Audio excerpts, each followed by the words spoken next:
कहानी का पहला भाग कल हमने देखा था। श्री फणीश्वर जी नाथ रेणु द्वारा लिखित ये एक आंचलिक कहानी, जिसमें शिवचंद नाम के पात्र को हम जानने की कोशिश कर रहे हैं। शिवचंद अधिकतर छोटे से गांवों में दिखाई देने वाले एक ऐसे कलाकार का प्रतिनिधित्व करता है जो कि अनपढ़ होते हैं, गंवार होते हैं। वे कहीं से भी कोई पढ़े लिखे ना होने के बाद भी उनके हाथों में परंपराओं से, रूढ़ियों से आई हुई एक कला होती है और उन कलाओं के माध्यम से वे अपना चरितार्थ करते हैं। वे उस कला के माध्यम से ये कहानी जिस दौर की है, जिस समय की है, उस समय गांव में एक प्रथा थी, कुछ परंपराएं थे जिनका पालन गांव के लोग किया करते थे। गांव का पूरा परिवेश, छोटे से देहात का पूरा वातावरण उस तरह के पात्र और उसी तरह से उन पात्रों के संवाद, इन माध्यमों से फणीश्वर जी नाथ रेणु ने इस कहानी में आंचलिकता का पूरा समावेश किया हुआ है कि गांव में घटित होने वाली ये कहानी, जो गांव का कहानी का घटना स्थल है और उसी से परिपूर्ण उस कहानी के सारे पात्र। तो जो एक कहानी का मुख्य नायक है शिवचंद, जो कि एक कलाकार है। कल के भाग में हमने देखा कि गांव के किसान लोग उसको खेतों के काम के लिए किसी काम का समझते नहीं, क्योंकि खेतों का कोई भी काम शिवचंद को आता नहीं और वो कर नहीं पाता। लेकिन जहां तक बात उसके अपने काम की है, जिसमें आर्ट है, एक कला है, उसमें वो पूरी तरह से निपुण है, बहुत बुद्धिमान है और वो चीट बनाने, पर्दे बनाने या चटाई बनाने, जो गांव के पास जो नदी या तालाब होता है उसके किनारे जो मोती की घास उग आती है, जो अलग अलग रंगों की होती है, और उस घास से वो इन चीजों को बनाता है। उसके लिए जो कच्चा मटेरियल उसको चाहिए वह निसर्ग उसे देता है। कहीं से भी जाकर नदी के किनारे उसको काट कर वह लेकर आता है और फिर उससे जो मांग की गई है, जिस वस्तुओं की, उसको वो बनाता है, उसका निर्माण करता है। लेकिन जिस तरह का निर्माण उसके हाथों से होता है वो बहुत ही काबिल तारीफ होता है, क्योंकि बहुत सुंदरता से वो उन वस्तुओं का निर्माण करता है और ऐसी वस्तुओं की डिमांड, उसकी मांग उस गांव के वे लोग जो किसी वजह से नौकरी या व्यापार, किसी वजह से बड़े शहर में जाकर रहते हैं, वे लोग भी शिवचंद के हाथों द्वारा बनाई गई चटाई या पर्दों की मांग करते, अपने गांव में रहने वाले अपने भाइयों से या अपने रिश्तेदारों से। और फिर ऐसे लोग शहर के भाई की मांग के कारण शिवचंद के मड़ैया के सामने, उसकी झोपड़ी के सामने वे आते हैं और फिर उसकी खुशामद भी करते हैं। तो शिवचंद कुछ कामों में वो बिल्कुल निपुण नहीं है, वो बिना किसी काम का है, वो उसको खेती का कोई काम आता नहीं है। लेकिन जहाँ कला कुशली का काम है, एक कलाकार का काम है, उसमें वो बहुत अधिक ज्यादा वह निपुण भी है और उन चीजों का निर्माण वह और कलाकारों से, ऐसा नहीं कि गांव में कोई एक ही व्यक्ति होता है जिसको ये सारी कलाएं आती है, लेकिन उन सारे आसपास के पड़ोसी गांव में भी वह एक ऐसा व्यक्ति है इस कला में जो पारंगत है, परंपरा से आई हुई कलाओं में जो बहुत अधिक पारंगत है और उसकी तारीफ भी होती है। लेकिन बदले में वो कोई पैसे नहीं लेता है, बल्कि हमने उसके कुछ गुणों को देखा था कल। वो कामचोर है, हमेशा अधिकतर काम नहीं करता है, लेकिन वो चटोर भी है। उसके कुछ गुणों को जब हमने देखा तो वो मुक्तखोर है, कामचोर है और चटोर है। बढ़िया सा बढ़िया खाना और खाने की इच्छा, खाने की लालसा उसके अंदर हमेशा रहती थी। जब लेखक ने कहा है कि जब माँ मुझे कहती कि शीर्षक को बुला कर लेकर आ, तभी मैं माँ से पूछ लेता कि खाने में क्या बनेगा, क्योंकि लेखक को भी पता है कि शीर्षक से अगर अच्छा सा काम करवाना है तो शीर्षक को बढ़िया से बढ़िया खाना दिला दो और उससे वो बढ़िया सा काम निकलवा लो। ये उसकी विशेषता है और ये कारण है कि शीर्षक के कुछ पहलुओं को, उसके व्यक्तित्व के कुछ पहलुओं को हम धीरे धीरे करके उसको जान जाएंगे। लेकिन कहानी का जो शीर्षक है वह है ठेस। ठेस का मतलब आघात। तो आघात जैसे हमने कल भी देखा, शारीरिक और मानसिक कटु शब्दों से, कटु वचनों से किसी को अगर हम हानि पहुंचाते, दुख देते, तो वह जो आघात होता है वह आघात बहुत बड़ा माना जाता है।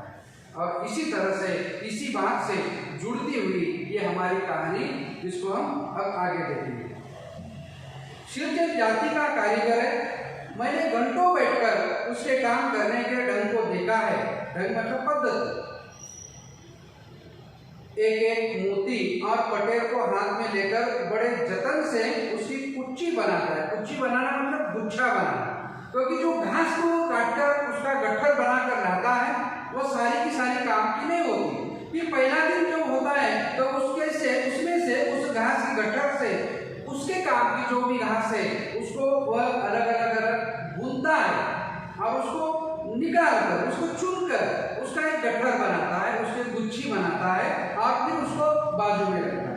वही घास जो उसके काम की हो, उस चटाई बनाने में या एक तरह से पर्दे बनाने में या इस तरह की कोई और चीजें बनाने में जो काम की घास है उसको अलग रखता है।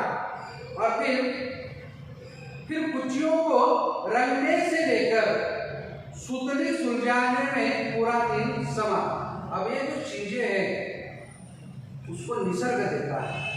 सुतली भी निसर्ग से वह निर्माण करता है। कुछ ऐसे वनस्पतियां होते हैं उससे सुतली बन जाती है।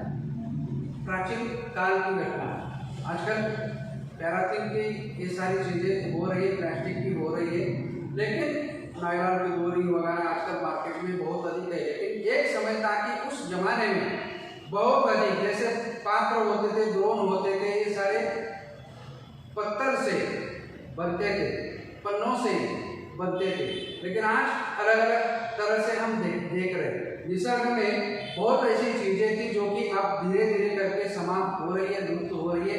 तो ये जो सुतली है वह भी वनस्पति से निर्माण किया जाता है।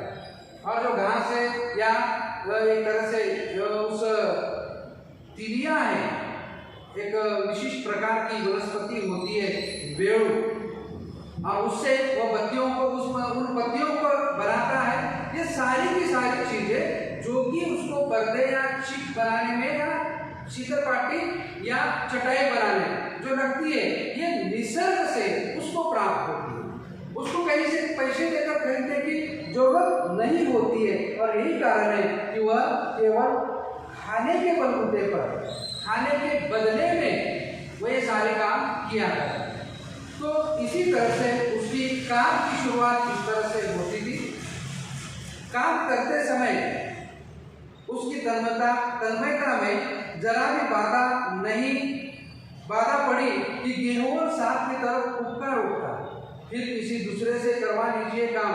शीर्षक मुंहजोर है, कामचोर नहीं। अब लेखक ने पहले बताया कि वह कामचोर है, लेकिन वह मानता नहीं, वह स्वयं नहीं मानता कि वह कामचोर है। अगर वो कोई काम कर रहा है, काम करने में वो मशगूल होता, तल्लीन हो जाता, उसमें खो जाता। और ऐसे काम करते समय अगर किसी ने कोई बाधा डाली, कोई रोका या उसकी कोई गलती निकालने की कोशिश की, तो जैसे सांप तक निकालता है तो उस तरह से उसको एकदम से गुस्सा आ जाता है। तो उसकी एक और विशेषता है कि उसको जो गुस्सा आता है वह एकदम से आ जाता है। ये उसकी एक विशेषता है, उसके व्यक्तित्व से जुड़ी हुई, जिससे आगे कहानी में उसका संबंध है। तो वह एक तरह से गुस्से में आ जाता और फिर वह कहता कि शीर्षक मुंहजोर है, वो बोलता है लेकिन कामचोर बिल्कुल नहीं है। बिना मजदूरी के पेट पर भात पर काम करने वाला कारीगर, दूध में कोई मिठाई न मिले तो कोई बात नहीं, किंतु बात में जरा भी झाला मतलब टेढ़ापन वह नहीं बर्दाश्त कर सकता। अगर उसको खाने को नहीं दे रहे आप बढ़िया सी चीजें तो भी उसको गुस्सा नहीं आएगा, लेकिन उसको अगर किसी ने रोका टोका या कोई ऐसी टेढ़ी बात कर दी तो इस बात को वह बिल्कुल बर्दाश्त नहीं कर सकता। इस तरह के स्वभाव उसके है, जो लेखक धीरे धीरे उसके स्वभाव की विशेषताओं पर हमें पहलू पर नजर डाल रहे हमें दिखाई दे रहा है। सिरचन को लोग चटोर भी समझते हैं, जिसका उल्लेख पहले भी हुआ है। उसके गुणों के बारे में जब देखते हुए कामचोर, मुक्तखोर और चटोर। चटोर का मतलब है खाना खा लेना, लेकिन बढ़िया से बढ़िया खाना। खाने की जो क्वालिटी होती है उसमें से जो चीजें हैं तो उसको खाने के लिए चाहिए, लेकिन जो चाहिए वह उच्च कोटि का हो, बढ़िया से बढ़िया खाना वो चाहता है। तो सिरचन को लोग चटोर भी समझते हैं। तली बघारी हुई तरकारी, तरकारी मतलब सब्जी, तली बघारी हुई, उसमें ज्यादा से ज्यादा मसाले और जिसमें तेल ज्यादा हो, तो ऐसी चीजें, ऐसी सब्जी, ऐसी तरकारी उसको पसंद है। दही की कड़ी, मलाई वाला दूध, इन सब का प्रबंध पहले कर दो, तब सिरचन को बुलाओ। दूध हिलाता हुआ हाजिर हो जाएगा, क्योंकि खाने का राज्य है और उसको कोई मजदूरी के रूप में कोई पैसे नहीं लेता है। जितने दिनों तक उस घर में वो काम कर रहा है उतने दिनों तक बस उसको सुबह से लेकर शाम तक का खाना खिला दो और बदले में उससे वो जो चाहे बनवा दो तो काम करेगा। लेकिन खाना जो है वो बढ़िया होना चाहिए, और जिस तरह का खाना आप उसको दोगे उस तरह से वो बढ़िया काम करेगा। ये सिरचन का मूल स्वभाव है। खाने पीने में चिकनाई की कमी हुई कि काम की सारी चिकनाई खत्म, काम अधूरा रखकर उठ खड़ा होगा। आज तो अब कपाली दर्द से माथा कंटना रहा है, थोड़ा सा रह गया है, किसी दिन आकर पूरा कर दूंगा, किसी दिन माने कभी नहीं। ये उसकी विशेषता है। सिरचन के इन सारे स्वभावों पर प्रकाश डालते हुए हरिश्चंद्रनाथ रेणु उन कलाकारों को या उन कलाकारों के व्यक्तित्व को आपके सामने रखते हैं कि वे गरीब होते हैं, अभाव में जीवन जीते हैं, उनके पास बहुत सारे साधन नहीं होते हैं, लेकिन उनके अंदर एक कला होती है और उस कला का आविष्कार वे करते तो है, लेकिन बदले में वे केवल कुछ प्रशंसा के भूखे होते हैं, कुछ खाने के भूखे होते हैं। जिस पात्र को हम देख रहे हैं वो ऐसा ही एक पात्र है कि वह काम करते समय कोई उसको रोके तो उसको गुस्सा आता है, काम में जब काम करवा ले रहे हो तो उस समय खाने में चिकनाई कम हुई तो फिर काम में भी उसी तरह से काम का क्वालिटी या उसका दर्जा बिल्कुल कम हो जाता है। ये उसके स्वभाव के एक एक गुणों को हमारे सामने लेकर रखते चले जा रहे हैं। उन्होंने ये भी बात कही कि अगर उसको किसी ने इस तरह से रोका टोका या खाने को अच्छा नहीं दिया तो फिर उसका माथा टलक जाएगा, उसको ये बुरा लगेगा और फिर वो बहाने बनाएगा और बहाना बनेगा, आज तो मेरा सर दर्द है, माथा टलक रहा है और मैं किसी दिन आकर ये बचा हुआ काम पूरा करूंगा, और किसी दिन का मतलब फिर वो लौटकर कभी आता नहीं। जो अधूरा बनाया है, चाहे वो पर्दा हो या चाहे वह चटाई हो, उसको अधूरा ही छोड़कर फिर वो निकल जाएगा और फिर दोबारा लौटकर उस काम को पूरा करने के लिए कभी नहीं आएगा। ये उसके स्वभाव की विशेषता है। मोती घास और पटरे की रंगीन शीतल पाटी, बांस की तिलियों की झिलमिलाती चीख, सतरंगे डोर के मोढ़े, खुशी चुन्नी रखने के लिए मूंज की रस्सी के बड़े बड़े जाले, हलवाओं के लिए हल, तार के सूखे पत्तों की छतरी टोपी तथा इसी तरह के बहुत से काम हैं जिन्हें सिरचन के सिवा गांव में और कोई नहीं जानता। ये उसकी विशेषता है। निसर्ग से जो उसको घास मिलती है, जो पत्तियां मिलती है, जो बल्लियां मिलती है, इनसे वो इन सारी चीजों का निर्माण करता है, वो तैयार करता है। जो किसानों से ये सारी चीजें जुड़े हुए, ग्रामीण जीवन में इन सारी चीजों का बहुत ही अधिक महत्व है, क्योंकि किसानों के खेतों में जो कि धान होते हैं उनको रखने के लिए वह एक तरह से सुतलियों से यहाँ पर जाले बनाता है, जो कि गांव में हर घर में आपको इस तरह के जाले दिखाई देते हैं। फिर कड़ी धूप में किसान लोग जब खेतों में हल चलाते हैं, मशागत करते हैं, तो इस धूप से बचाव करने के लिए गांव के नदी के किनारे से उस घास से बनाई गई टोपियां, जिसको किसान पहनकर हल भी चला सके, अपना काम भी पूरा कर सके और धूप से अपना बचाव भी कर सके। तो ये अलग अलग प्रकार की कला कुशल करने वाली इस तरह की टोपियां वह बनाता है।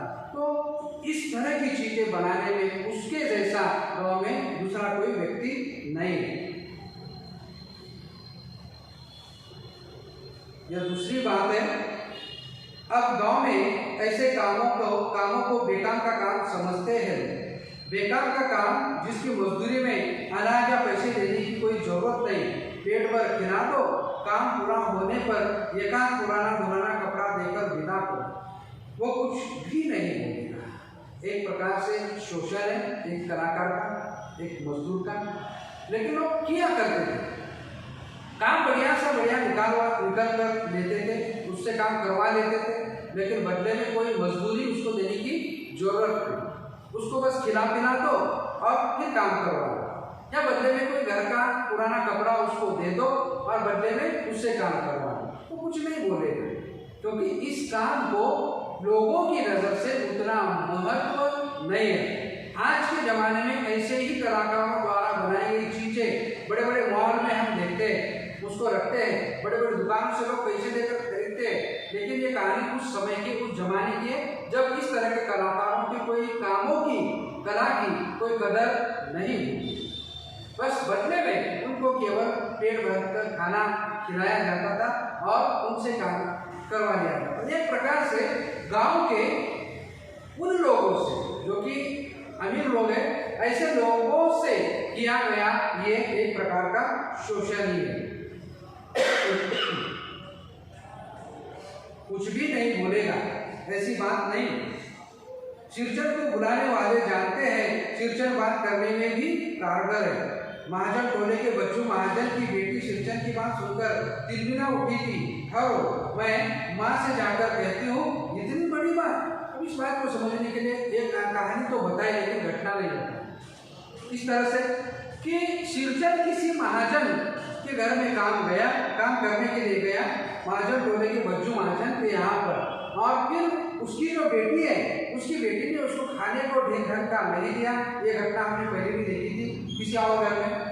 और उसको बढ़िया सा खाना जब उसने नहीं देखा तब उसको गुस्सा आया और उसने जो बात कही, इससे महाजन की बेटी को गुस्सा आया। और फिर उसने कहा, ऐसा होता है तो ठीक है, मैं जाकर माँ से बात करती हूँ, माँ को बता देती हूँ। इतनी बड़ी बात ही है दुनिया।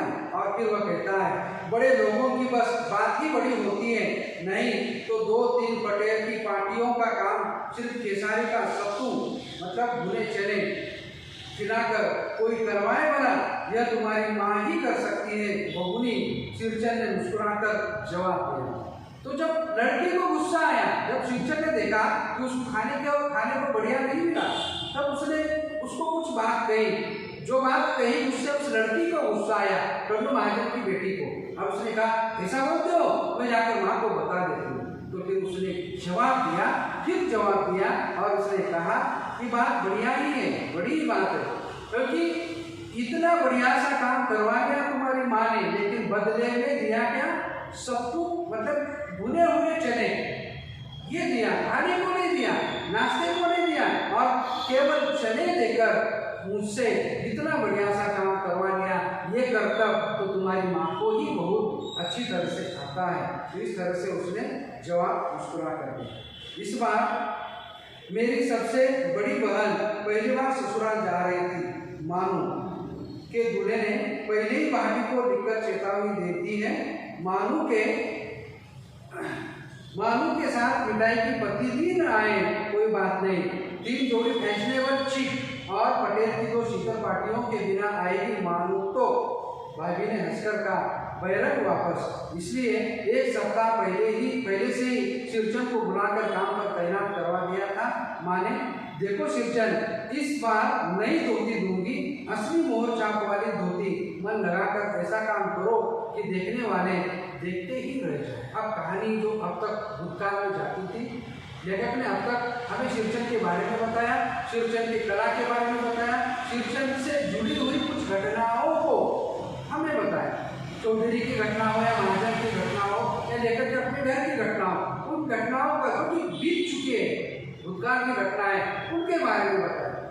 अब यहाँ से इस कहानी में जो वर्तमान है, जो कहानी के मुख्य घटना है, इस घटना के बारे में लेखक हमें बता रहे, उसको हम कल देखेंगे। आप घर में रहिए, सुरक्षित रहिए। Thank you.